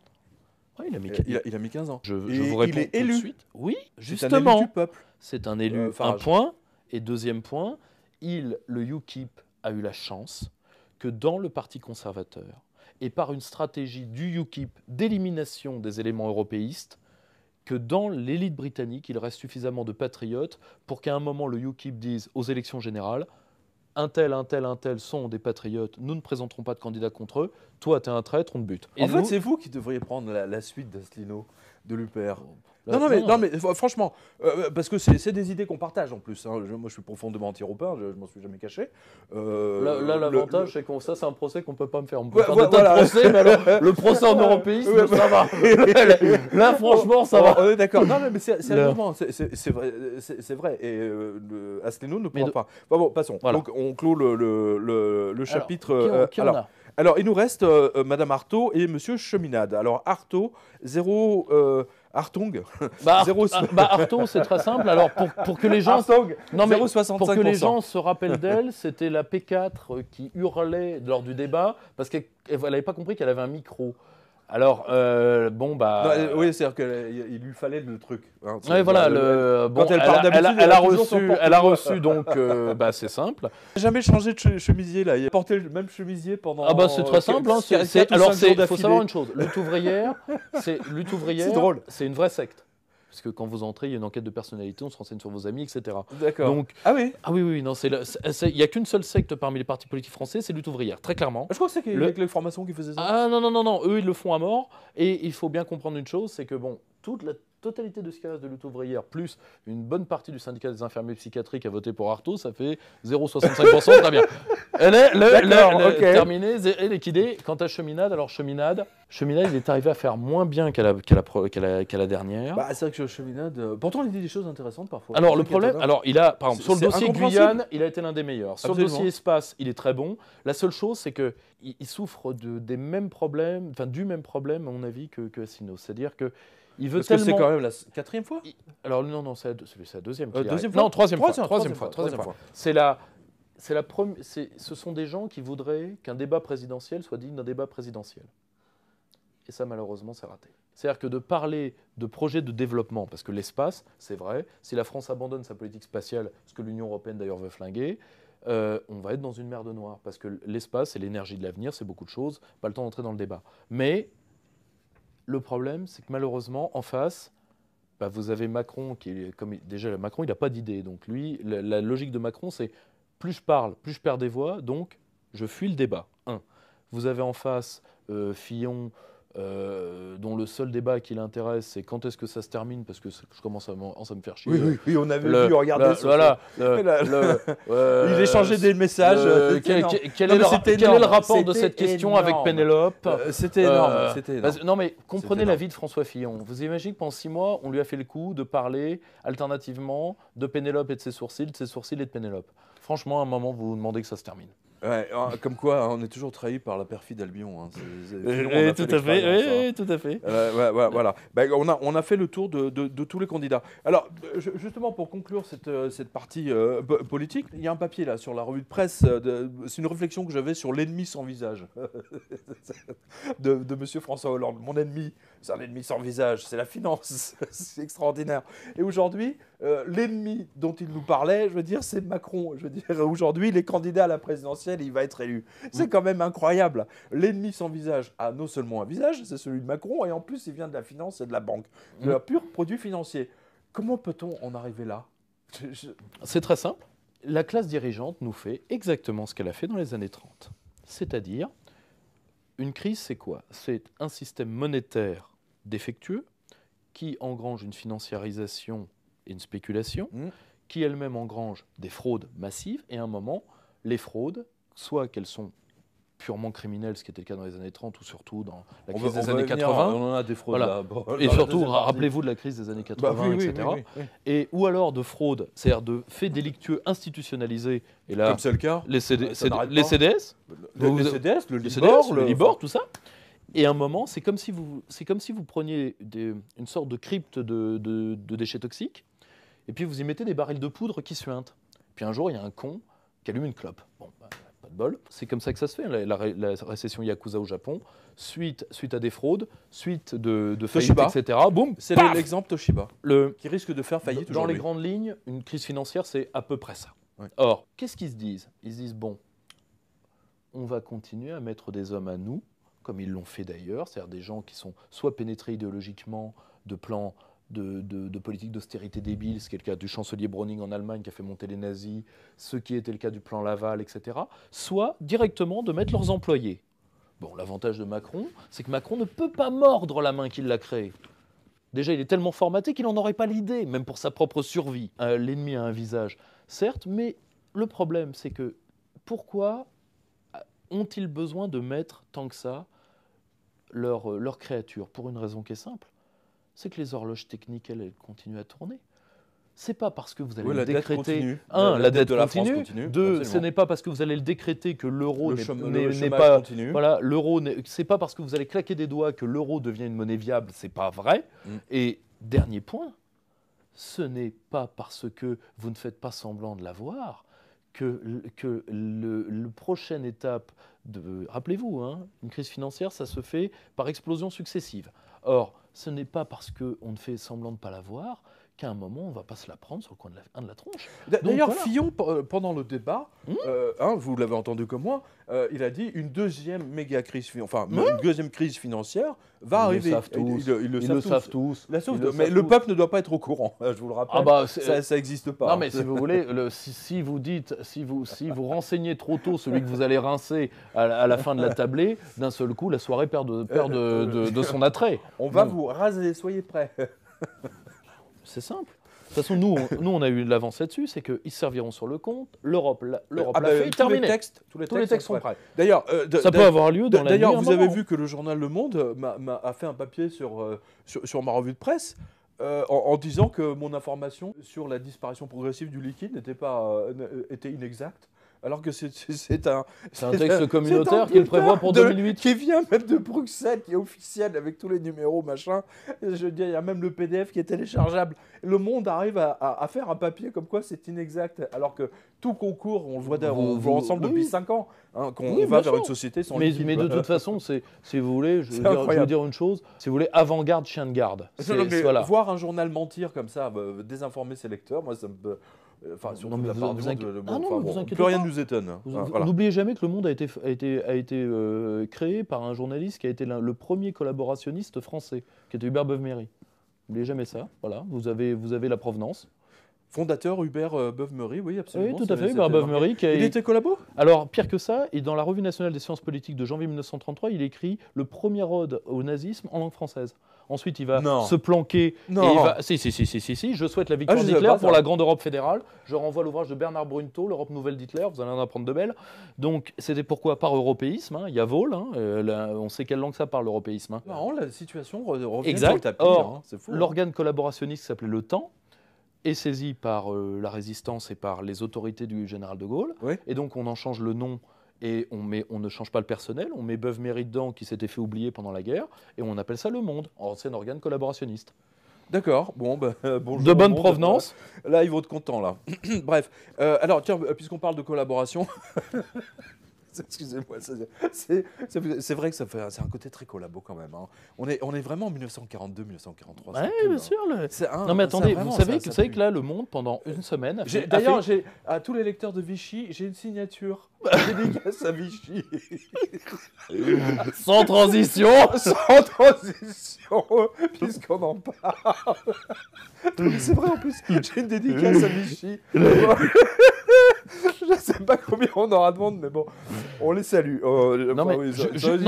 Juste un point pour vous dire l'horreur de ces gens-là. Le Monde, pendant la dernière semaine, a fait une liste de gens à dénoncer comme les passeurs du Front National. C'est-à-dire que le vote populiste, c'est-à-dire que la volonté juste que le peuple continue à vivre et que la France continue à exister, quelle que soit la forme de ce populisme, c'est la même chose pour Mélenchon, pour d'autres, etc., même pour une partie de l'électorat de Fillon. C'est-à-dire tous les gens qui veulent que la France continue. C'est ça le populisme. C'est pas uniquement le Front National. Oui, bien sûr. Et donc, ces gens-là ont une sorte de bactéries, donc il faut les isoler comme des patients zéro en épidémiologie. C'était le pauvre André Berkoff, on ne sait pas pourquoi. L'éditeur Pierre-Guillaume Deroux, qui fait bien son métier, c'est peut-être pour ça qu'on lui crache à la gueule. Jacques Sapir, où on était à deux doigts même d'un article antisémite. C'était vraiment lamentable. Tous ces gens-là ont été accusés, et Philippe de Villiers, alors là je vous imaginez le portrait en pied. Si vous voulez, ces méthodes-là sont des méthodes Gringoire, je suis partout. C'est vraiment les méthodes de la collaboration. Vraiment. Justement, donc Facebook, puisque vous vous souvenez, mon compte perso Facebook avait été supprimé la veille du premier tour, enfin du vote régional. Voilà, du jour au lendemain, j'avais 60 ou 70 000 abonnés dessus. Pouf, c'est fait. Mon compte perso. Voilà, j'avais plus du tout accès, j'ai perdu le contact avec mes 70 000. Non, vous inquiétez pas. C'est arrivé également à News 360 qui fait un très bon boulot. Oui, mais c'est arrivé maintenant. Justement, donc c'est Next Impact, hein, donc c'est un journal web informatique. Ils disent voilà, Facebook prend des mesures de rétorsion contre ceux qui diffusent des fausses news. Évidemment. En France, 30 000 comptes ont ainsi été traités. Entre guillemets, j'aime bien le traiter. Même si tous n'ont pas été supprimés. Tiens. Alors, l'entreprise affirme cette fois s'attaquer directement aux comptes qui diffusent des fausses infos, quitte à les bannir au besoin. C'est fait par le réseau qui a lancé en janvier un large programme qui s'appelle Journalism Project. Ah oui, d'accord. C'est emballé. Hein, oui, c'est emballé. Ouais. C'est un paquet cadeau. En plus, ça sent l'opération le truc Soros. américain. Ça sent l'opération Soros, ça trempe pas. Facebook s'est associé à de nombreux médias, dont 8 en France, pour identifier les contenus trompeurs. Ah bah tiens, dont nous. Ouais, dont nous, ouais. Dont nous, hein, dont la revue de presse. Voilà. C'est qui les médias en question? Voilà. Marqués d'un sceau particulier. Ah ouais. Juif. Je crois. C'est comme pendant la guerre 1943. Ouais, ça fait, c'est le port de l'étoile jaune. Voilà, c'est l'étoile jaune ou rouge ou Je rose, rappelle d'ailleurs que le terme europhobe a été créé par la propagande hitlérienne, juste un point, pour qualifier les résistants. Donc, comme quoi, vous voyez qu'il y a des... Attendez, la ligne la plus intéressante, je ne vais pas dire intelligente, alors c'est une activité donc pour identifier les contenus trompeurs. Hein. Une activité pour laquelle Facebook et ses prestataires envisagent publiquement une rémunération. Ça s'appelle... J'ai mis à votre tête. Ça s'appelle la délation payée. Ça s'appelle de la délation payée, ça. Voilà, ok, d'accord. Donc voilà, vous voyez où on en est en 2017. Voilà. C'est vraiment ignoble. C'est ignoble. Alors notre lecteur, parce que c'est notre lecteur Monsieur Mirada qui m'a rapporté ce lien, il me dit histoire de vous sentir un peu moins seul. Merci Monsieur Mirada, c'est gentil. Pierre-Yves et moi on est très touchés. Effectivement, on va se sentir moins seul. C'est vrai que moi j'ai plus de Wikipédia, j'ai plus de fiches, j'ai plus rien. C'est incroyable. Hein. Mais depuis longtemps. Hein. On parle de planche à billets, on parle de choses intéressantes hein, dans nos revues de presse. Alors attends, et juste pour finir, donc Monsieur Basset, qui est un autre lecteur, il a vu que Berlin a décidé de punir les réseaux sociaux, c'est-à-dire Facebook, Twitter, etc., avec de lourdes amendes s'ils continuent à laisser leurs abonnés à publier des soi-disant fausses nouvelles. Et ça, c'était dans la Tribune. Alors, attends. Non, mais attends, c'est génial. Attends, c'est l'Allemagne. Attends, c'est vraiment la Gestapo, quoi. Je rappelle que qui aurait imaginé lire un truc pareil en 2017, Pierre-Yves? Vous m'avez dit, vous-même ici, tous nos spectateurs sont témoins. Il y a 2 ans, 3 ans, que nous allons voir nos libertés individuelles disparaître progressivement. Hein, j'ai la phrase en tête, grosso modo. Chers spectateurs, vous avez une illustration des propos, que ça s'est réalisé. Votre analyse là surtout? C'est très simple. Ça vient d'où ça? J'invite nos auditeurs à aller lire une chose absolument extraordinaire, qui est le rapport Fotyga, F-O-T-Y-G-A, du Parlement européen, qui dit l'Europe est menacée. Menacée par quoi? Par quelque chose qui est un peu comme dans Dragon Ball Z, qui est la fusion de Poutine et de Daesh, mis sur le même plan, qui utilise des fake news. Et pour ça, il faut évidemment faire un contrôleur européen du web. Il va falloir... Oui, c'est ça. Voilà. En fait, donc, si vous voulez... Au bout de la gaffe, c'est ça. Hein. Oui, au bout de la gaffe, c'est ça. C'est-à-dire, grosso modo, voilà, l'Union européenne se défend contre les populations. Si vous voulez, ces gens-là entendent parce qu'ils savent que leur pouvoir est en train de vaciller. Rappelez-vous que l'une des premières manifestations de l'émission d'Internet en politique, ça a été cette grande épopée qui était le 29 mai 2005, où ils s'en sont pris plein la gueule. Donc, ils entendent vous débrancher. C'est clair, c'est net, c'est précis. L'oligarchie se défend contre vous. Défendez-vous contre elle, je vous conseille. Parce que eux, ils vont pas vous louper. Ah bah écoutez, en tout cas, à tous ceux qui ont des pages Facebook, donc faites, écoutez bien Pierre-Yves, parce que vous aussi, vous risquez de voir vos pages Facebook disparaître. Je rappelle au passage que... vous avez été censuré, vous avez une page Facebook, vous êtes actif dessus? J'ai déjà eu quelques problèmes avec ces gens-là de signalement, etc., sans gravité. Mais à mon avis, pour une raison, c'est qu'ils ne se rendent pas compte, c'est qu'aujourd'hui, leur système de double détente est en train de se retourner contre eux. C'est la même chose que les décodeurs, etc. C'est la même chose. Oui, c'est ça, oui, bien sûr. Or, si vous voulez, par exemple, vous, Pierre, vous prenez une information tirée de Libération. Oui. Cette information devient classée rouge, alors qu'elle est verte sur le site de Libération. C'est juste parce que vous reprenez un fait que ce fait devient faux. Et c'est là où ils sont en train de se tirer une balle dans le pied. Ah oui, non, mais ils se trompent totalement. Parce que nous, on est là quand même depuis 10 ans. Je veux dire, si on diffusait des fausses informations, ça se saurait depuis longtemps, quoi. Je veux dire, on n'aurait pas autant de lecteurs et de spectateurs. Ça, c'est une évidence. Alors, tiens, justement, une des raisons qui me vaut la censure, on va passer du côté économique maintenant. On va typiquement Macron. Voilà. Alors, vous allez voir derrière nous comment la monnaie de singe dollar a racheté tout le CAC 40. Alors, c'est pas tout, hein, mais c'est des grandes participations. Vous allez voir, BlackRock, la fameuse banque obscure, hein, que personne ne connaît, hein, vraiment obscur. C'est black en plus, hein, c'est noir, tout est dit. C'est un peu comme Blackstone. Hein, voilà. Ils ont pris des parts, 5, 10, peu importe, % dans toutes les grandes entreprises, dans les plus beaux fleurons français.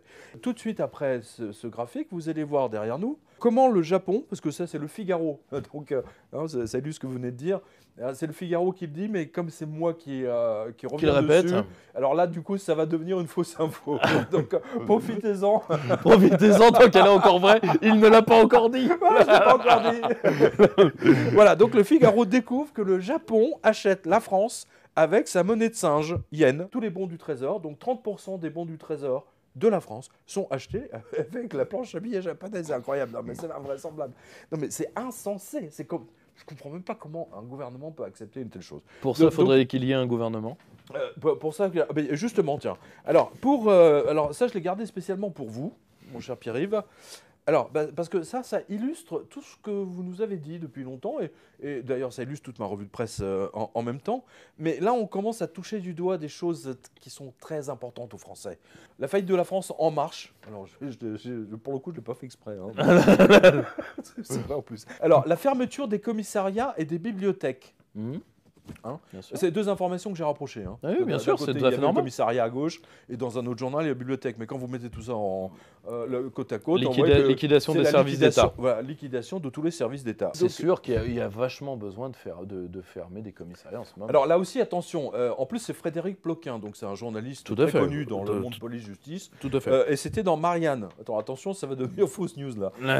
Voilà. Alors, il nous apprend, donc Frédéric Ploquin nous apprend que 40 commissariats de police sur 83 sont en train d'être fermés par le PS. C'est le choix qui a été fait par la préfecture de police, validé par le gouvernement, qui entérine ainsi une réforme lancée sous Sarkozy, évidemment. Certes, le projet est encore modifiable, mais il hérisse déjà le poil de plusieurs élus locaux, qui voient d'un mauvais œil leur commissariat ramené à une simple poste de police. Eh bah oui, c'est sûr. Les 22 commissariats... attention, parce que là, on touche à la Seine-Saint-Denis. Si vous... Vous voyez voilà. Les 22 commissariats de la Seine-Saint-Denis seraient ainsi rassemblés en 10 commissariats centraux, officiellement, pour remédier, je cite Ploquin, à une cartographie obsolète, inchangée depuis 1972. Alors, moi je dis simplement juste un truc, imaginez les modifications des temps de réponse qui parfois se jouent à quelques minutes, voire à des secondes près. C'est un peu comme le feu qui prend dans les immeubles pour les premièrement, pompiers, tout à fait. Votre analyse. Premièrement, et puis deuxièmement, c'est très gentil de réduire le nombre de postes. Ça fera que nos... Ça, c'est que pour la région parisienne. Ah, mais justement, mais pour la région parisienne, ça va avoir un effet fort sympathique. C'est que ça va permettre aux sensibles, des quartiers sensibles en question, qui en état de grandes manifestations de sensiblerie, vont avoir moins de lieux à attaquer et à encercler. Merci de mettre nos forces de l'ordre dans des souricières. C'est vachement sympa. Il y a une volonté de casser du flic. C'est aussi lié au vote majoritaire en police. Vous voyez ce que je veux dire? Oui, tout à fait. Mais on voit bien que la Seine-Saint-Denis, il y en a quand même 22 là. Hein, je veux dire, ils en suppriment 12 pour en faire 10. Bien sûr, c'est normal. C'est de 22 à 10. Non, mais c'est tout à fait normal. Il y a, d'ailleurs, et c'est là où ils ont le plus en plus. D'ailleurs, c'est très simple. Ça va tout à fait avec l'absence de programme de M. Macron.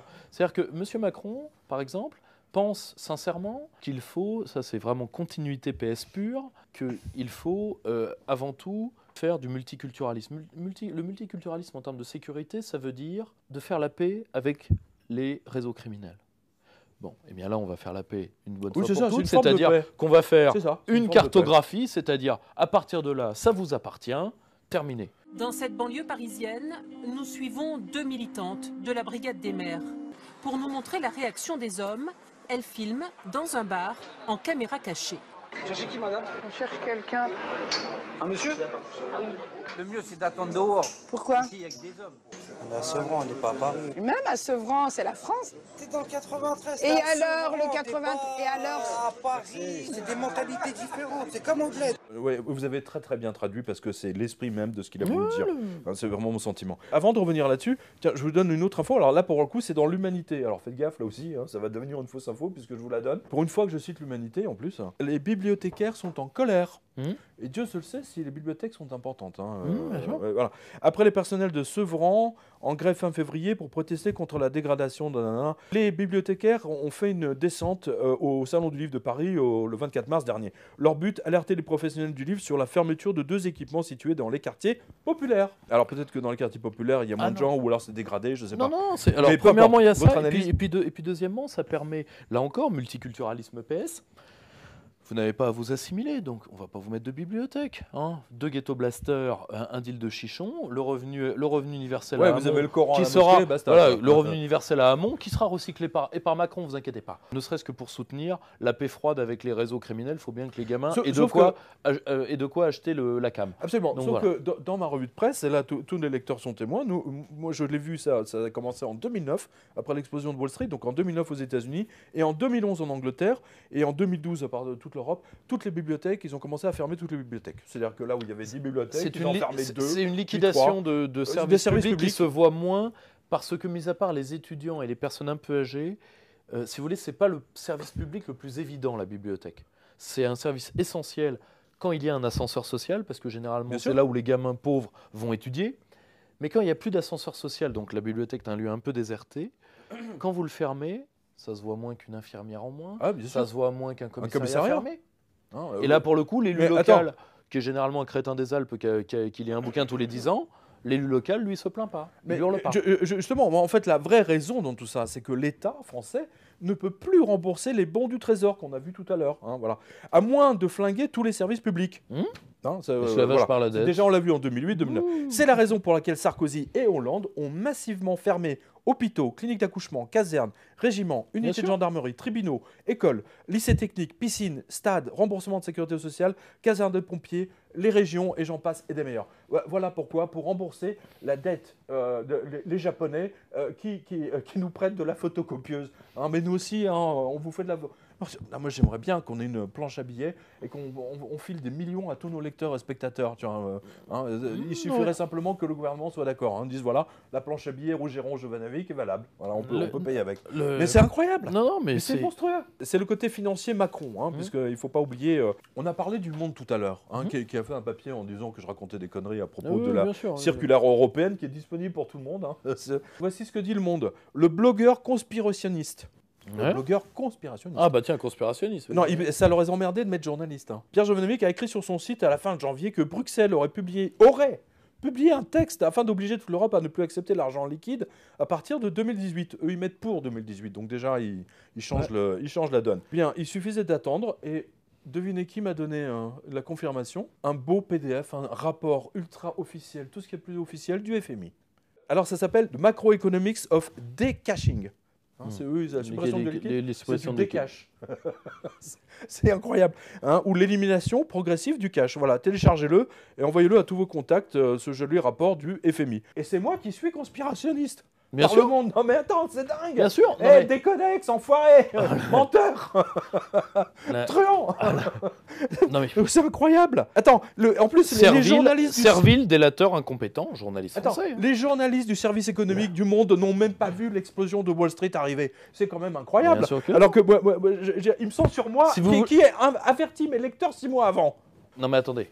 Dans l'état actuel de la presse française, quand la lâcheté, le conformisme et l'incompétence sont subventionnés, pardonnez-moi qu'il y ait trop de candidats. Déjà, le con, d'un point de vue darwinien, est terrible, parce qu'il est nombreux et organisé. Si en plus vous subventionnez la connerie, ça devient... Non mais c'est vrai. La connerie est déjà quelque chose de naturellement extrêmement présent. Si en plus vous l'arrosez avec du pognon, si les gens ont intérêt à être cons, c'est pour ça qu'on a une presse aussi minable. Tout le monde a le même rapport à ça en disant c'est à cause des grands patrons qui... Non, pas uniquement. La sélection des journalistes le fait pour beaucoup. Oui, c'est vrai. Là, les Inrocks ont fait leur... Je rappelle que les Inrocks ont mis en ligne leur vote à la présidentielle. Marine Le Pen, 0 voix. Dupont-Aignan, 0 voix. Fillon, 0 voix. Et qui est élu? Hamon. Ouais, c'est énorme. Voilà. Et si vous voulez, ils en sont fiers. Bon. Et les Inrocks, je le rappelle, contrairement à vous, mon cher Pierre, les Inrocks vivent de quoi avant tout? De fonds publics. De fonds publics, et puis je crois que ça appartient aux banquiers Pigasse, ça. Aussi, oui. Pigasse, il me semble. Ouais, donc ce sont des gens, au passage, qui veulent faire élire Macron, qui veut moins de fonctionnaires, alors que 90% des journalistes en France sont de facto fonctionnalisés. et qu'eux, on ne va pas les virer. Ça c'est dégueulasse. Parce que vous voulez qu'on fasse des économies? Le budget de l'aide de soutien à la presse. Et l'abattement fiscal qu'ils ont aussi, qu'il faudrait peut-être leur rappeler d'ailleurs. Alors, je voulais partager avec une autre information qui est très intéressante de la police luxembourgeoise. Ah bah tiens. La police luxembourgeoise, figurez-vous, a dressé maintenant les chiens à renifler les billets de banque. Avant, les mecs, ils étaient dressés pour détecter l'héroïne, la Marie-Jeanne, enfin, je veux dire... oui, mais l'un et l'autre sont liés, vu que généralement, les mecs, ils les utilisent. Et alors, il y a 2 passagers, je crois. Il a été contrôlé dans le train pour aller au Luxembourg, et dans sa valise, ils ont trouvé, je ne sais plus combien, 200 000 € en cash, etc. Et c'est le chien qui, en reniflant, l'a trouvé. Le mec, il s'est fait gauler comme ça. Et vous ne devinerez jamais comment la police a surnommé le chien, enfin le nom du chien, il s'appelle Cash. Le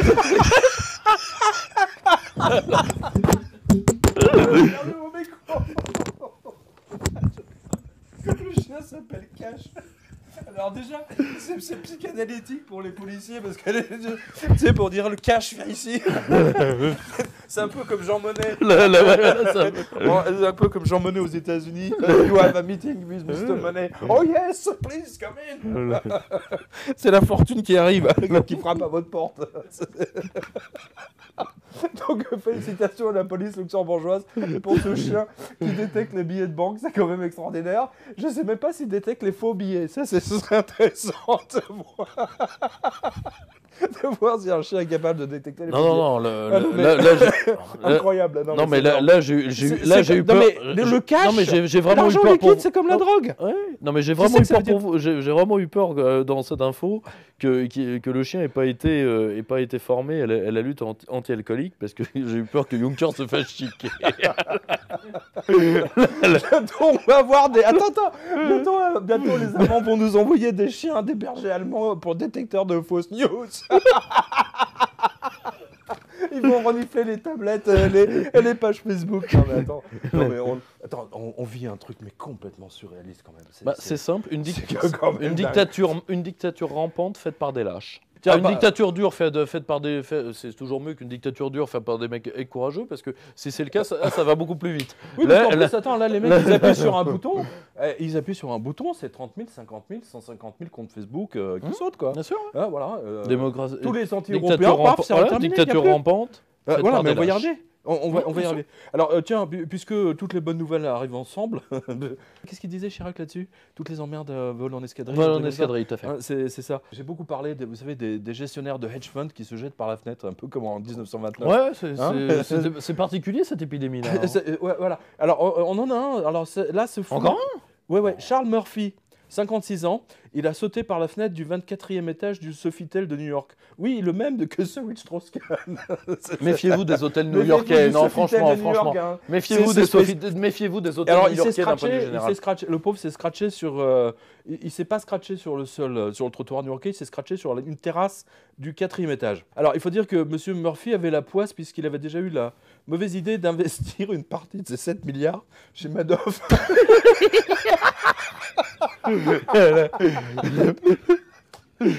Attends, il y a 10 ans, quand il travaillait chez Fairfield Greenwich Group. Attendez, c'est pas fini. Alors, il avait réussi à se recaser chez John Paulson & Co.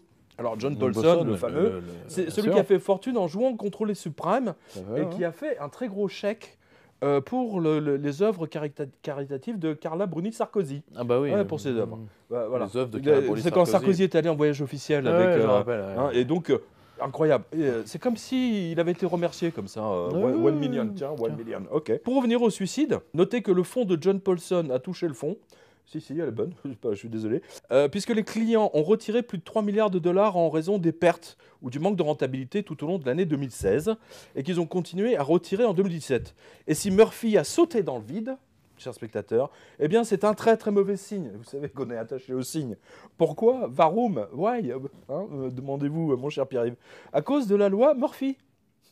Parce que le monsieur s'appelle Murphy. Voilà. C'est quoi la loi Murphy? Alors c'est très simple. Les anglo-saxons désignent par cette loi quelque chose de très intéressant.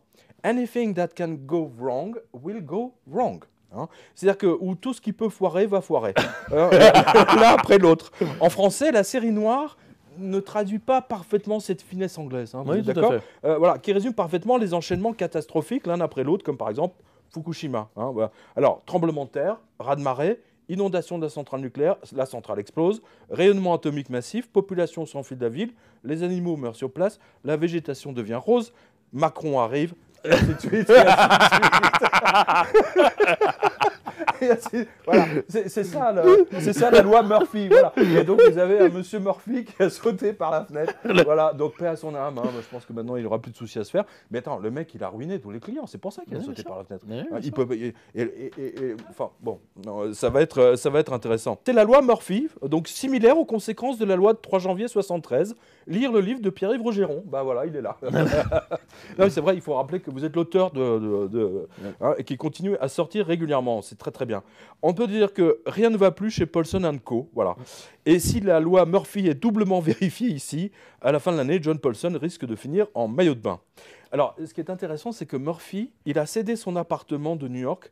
Alors, il avait 8 chambres, 11 cheminées, 6 salles de bain. Il a cédé ça à sa femme en cas de décès. Et en fait, il s'est suicidé peu après.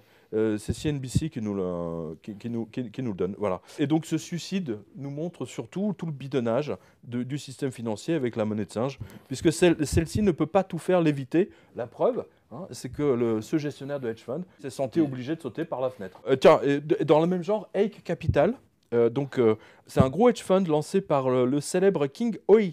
Donc vous avez son lien LinkedIn si vous voulez. Et alors lui, il a pas sauté par la fenêtre, il a dit bon, j'arrête les frais, je rends tout l'argent, bon, je ne sais plus 2-3 milliards ou 7 milliards, je rends tout l'argent aux clients et je ferme.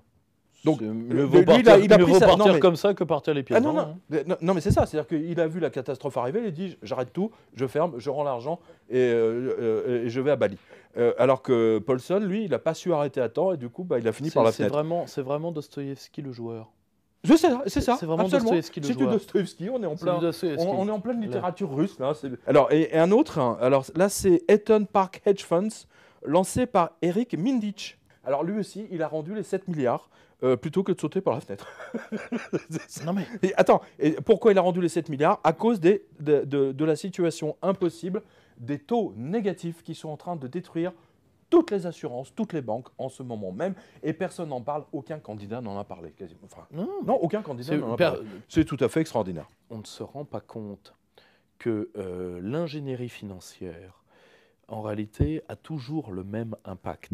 Il ne faut pas voir une vague monétaire qui prendrait l'argent de l'économie réelle pour la mettre dans la sphère financière. Il y a en réalité un monde financier dopé par l'argent-dette qui a été créé artificiellement et qui, par sa masse de capital fictif, c'est du capital fictif, va entraîner la perte de l'économie réelle et son assèchement.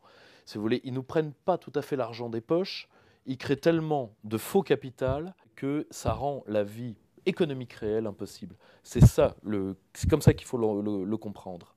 Et là, on ne se rend pas compte, c'est qu'aujourd'hui, il y a, parce que la base même du métier financier correspond au délit d'initié. La vraie force du financier, c'est j'ai une information avant vous, je l'utilise contre vous. C'est ça. Point. C'est ça. Et beaucoup sont en train de sortir du jeu, les pieds devant ou en prenant les devants. Là, on a l'exemple typique du Sofitel. Ça n'augure rien de bon. Quelqu'un qui se suicide comme ça. Moi, je rappelle aux spectateurs, parce que ça, c'est une information de 2008, donc comme quoi j'ai quand même réussi à me souvenir de ça, c'est que l'un des bras droits, non, c'était même pas un bras droit, c'est une compagnie, c'était un hedge fund à part, et c'était un Français qui gérait ça, je me souviens plus de son nom. Il avait tout placé chez Madoff, et il s'est suicidé. Il s'est suicidé le 26 décembre ou le 27 décembre et il avait 70 ans. Et alors, il a fait quelque chose de psychanalytiquement extraordinairement révélateur pour ceux qui ont connu la bourse à Paris. Il s'est suicidé dans son bureau et il s'est taillé les veines de manière à ce que tout son sang coule dans la corbeille. Ah oui. Et je rappelle que la bourse de Paris, c'était la corbeille. C'est-à-dire que tous les agents de change étaient autour de la corbeille et s'échangeaient des bouts de papier comme ça, je vends, j'achète, machin, etc. Avant que tout ça passe entre les mains des HFT, des ordinateurs à haute fréquence. Voilà. Ça va dans votre sens. Ce que vous disiez tout à l'heure pour la campagne électorale, 1 million de Français de plus sont passés sous le seuil de pauvreté. Normal. Voilà. Le 16 décembre 2016, période où plus personne ne lit la presse. Donc, l'INSEE a balancé un communiqué disant que le taux de pauvreté a progressé en France en 2015. Ça, c'était le global, soit 8,8 millions de personnes. C'était dans le Parisien. Voilà. Et moi, pour ma part, je me souviens qu'en 2010, déjà 1 million de retraités, cette fois, avaient eux aussi basculé et franchi la porte de cette fameuse pauvreté, puisque leur pouvoir d'achat a été détruit. Rebolote en 2014, lire le bien public. Et la même chose en 2017. Et aujourd'hui, plus de 2 millions de retraités sont en dessous du seuil de pauvreté. Et la semaine passée, il y a une manif de retraités, justement. Enfin, pas la semaine passée, il y a peut-être un mois et demi. Votre analyse là-dessus, sur cette augmentation radicale de la pauvreté? Pour une raison, c'est une raison qui est très simple. Vous ne pouvez pas, quand vous avez une économie productive qui est en rareté monétaire, c'est-à-dire qu'il n'y a pas d'argent affecté dans les masses colossales de création monétaire qui sont faites par la BCE, par la Fed, par qui vous voulez, il n'y a pas d'affectation de cet argent à de la création de richesse. Et il ne peut pas en avoir. Pourquoi ? Il y a des tas de gens qui sont en train d'ailleurs de comploter un peu contre la France sans s'en rendre compte, qui sont tous ceux qui pensent à faire l'autre Europe sur la Lune au fond du puits en l'an 3000, et qui veulent pour ça utiliser l'hélicoptère monnaie, utiliser la planche à billets au service de l'euro. Il faut comprendre que si vous ne couplez pas la planche à billets avec l'injection monétaire avec un projet social et de planification économique, voilà. Barrages, autoroutes, etc. Autant balancer ça dans la cuvette des chiottes. C'est d'ailleurs ce qui s'est passé. Ils rachètent les actions. Et ben voilà. Mais pas assez, ils ne peuvent pas tout racheter. C'est la raison pour laquelle le mec a sauté par la fenêtre. Non, mais ils ne peuvent pas tout racheter. Puis deuxièmement, excusez-moi, injecter ça dans un monde financier qui n'a jamais été ni purgé ni réformé, je dis bien purgé d'abord, réformé ensuite, et le balancer dans la cuvette des chiottes, c'est exactement la même chose. Je me demande même si c'est pas moins sain, si c'est pas plus malsain de le donner au marché plutôt que directement le mettre dans la broyeuse. Je le dis franchement. Ouais. Parce que ces gens-là sont incapables. La seule chose qu'on fait, c'est que on ne fait que nourrir leur parasitisme et on augmente leur sentiment d'impunité. C'est tout ce qu'on fait. Non. Et on endette les gens. Et on endette les gens. On endette les gens. Parce que ça va sur le bilan quand même de la Banque centrale, il ne faut pas l'oublier. Bien sûr. D'ailleurs, le bilan de la BCE en fait je pense, l'une des pires des bas de banque. Ah oui, non, mais c'est une catastrophe.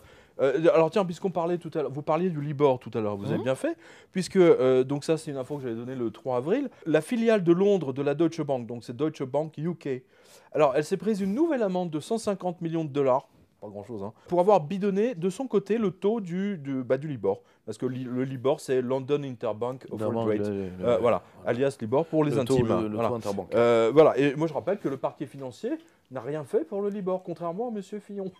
Alors, bien sûr, c'est intéressant le parquet financier. Ils ont des cibles très intéressantes. C'est simple, le parquet financier, c'est très ciblé comme cible. Le parquet financier, ça a été entièrement nommé par Taubira pour la plupart, déjà et d'une, donc bon, et d'une. Nous n'avons pas dans nos services d'enquête suffisamment de moyens pour faire peur à ces gens-là. Rappelez-vous, lors de la chute de Lehman, quand les enquêteurs sont venus en face des anciens patrons de Lehman Brothers leur a dit une chose simple. Le temps que vous compreniez notre financement, une dizaine d'années se sera écoulée. Exactement. OK ? Tiens, donc, Natixis, j'en ai parlé dans une vidéo il y a un mois. Natixis a été mise en examen, la Banque française, je précise, elle a été mise en examen pour une affaire qui date de 2007 sur le truandage des subprimes. Elle a été mise en examen en même temps que Fillon. En 2017.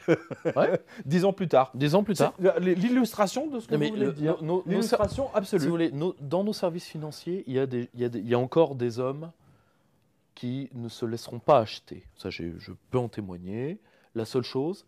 Mais qu'est-ce qu'ils font ? Le gros problème, c'est que quand vous êtes trois pauvres pèlerins, vous arrivez sur un dossier, comme par exemple le dossier Lehman, où vous avez l'équivalent de plusieurs tonnes de documentation. Tenez, voilà comptable, la doc. Vous avez complexe. Un camion de 15 tonnes rempli de doc. Voilà. C'est vieille stratégie des avocats américains. Absolument. Je t'écrase sous le papier. Voilà. Or, il faut arriver, comme disait Roosevelt, essayer quelque chose. Il faut penser des systèmes différents. Je vous donne un exemple très simple. Peut-être que je ne dis pas que c'est viable, mais par exemple, il existe aux États-Unis une loi qui a été utilisée contre la mafia, qu'on appelle la loi RICO, c'est-à-dire si vous arrivez à prouver contre un seul des conjurés qu'il y a une illégalité, vous coffrez tout le monde. C'est vers ce genre de... Comme la loi de mafia, là, le RICO. Oui, c'est la loi RICO. C'est la loi RICO. C'est la loi RICO. Il va falloir utiliser les méthodes de lutte que nous avons utilisés et qui ont marché contre les grands réseaux criminels, contre la criminalité économique de col blanc. C'est génial ce que vous dites parce qu'on a Macron qui risque d'être élu. Non mais c'est énorme.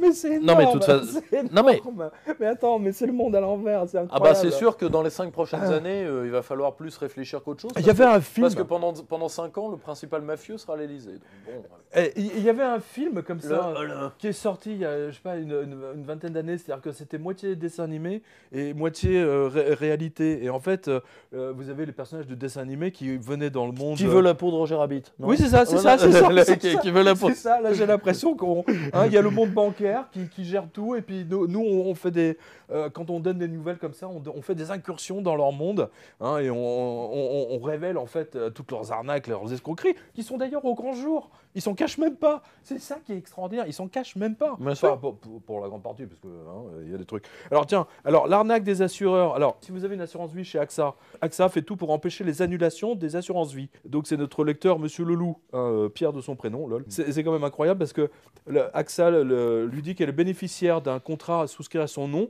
sauf qu'il est mort et il est mouru il y a 22 ans. Donc ça, c'est une belle arnaque, ça. Oui, ils ont gardé l'argent des assurances vie. C'est des escroqueries géniales. J'ai plusieurs cas comme ça sur. Ça, c'est une grande spécialité. Ça, c'est une grande spécialité. On est d'accord. Ce qui veut dire quand même. Détrousser les morts. C'est détrousser les cadavres. Je rappelle. Absolument. Détrousser les cadavres. C'est ce qu'on appelle des charognards dans le temps. Des charognards. Chers assureurs de AXA, en fait, vous êtes des charognards. C'est les mêmes gens qui. Sauf en cas de guerre. En cas de guerre, on peut vider les poches des soldats ennemis. On peut notamment pour prendre leurs armes. Notamment pour prendre leurs armes. Voilà. Mais il y avait des gens qui arrivaient après les batailles qui détroussaient tout le monde. C'était d'ailleurs ceux qu'on appelait les charognards. Absolument. D'ailleurs, ils cassaient les dents en or, etc. On le voit d'ailleurs dans le film Jeanne d'Arc de Besson. Tout à fait. Alors, deux petites nouvelles. Alors, aussi, toujours, si vous avez une assurance vie, alors faites très attention, vous allez recevoir des courriers, ils vont essayer de vous coller une modification du taux. Parce que comme il y a les taux négatifs, ils ne pourront pas vous payer, évidemment, parce qu'ils vous promettent du 3%, je ne sais pas combien. Avec des taux négatifs, là, ils sont mourus. Voilà. Donc, ils vont essayer de vous faire changer le contrat. Ne faites rien. Voilà. Et ensuite, la faillite du géant Westinghouse. Alors ça va vous parler. Le scandale Toshiba, donc tous les bilans de la multinationale japonaise truandée depuis 2008, a conduit la multinationale à mettre sa filiale américaine Westinghouse, héritier des travaux de Nikola Tesla, quand même, c'est pas rien. Seul souci, Westinghouse gère aussi des centrales nucléaires aux États-Unis, quoi. Tout va bien, on sent la sécurité, quoi. Tout va bien. Westinghouse en faillite, c'est du délire. C'est vraiment du délire. Un investisseur privé s'est manifesté et leur a donné 800 millions. Ça sent l'intervention gouvernementale. Ça sent l'intervention gouvernementale. Ça sent l'intervention. Voilà, on est bien d'accord. On est d'accord. Voilà. Donc, pour que les mystérieux donateur venu par une nuit sans lune. Monsieur Soros, dans le genre. Non. Lui, ce genre de truc qui peut être réellement utile, il fait pas.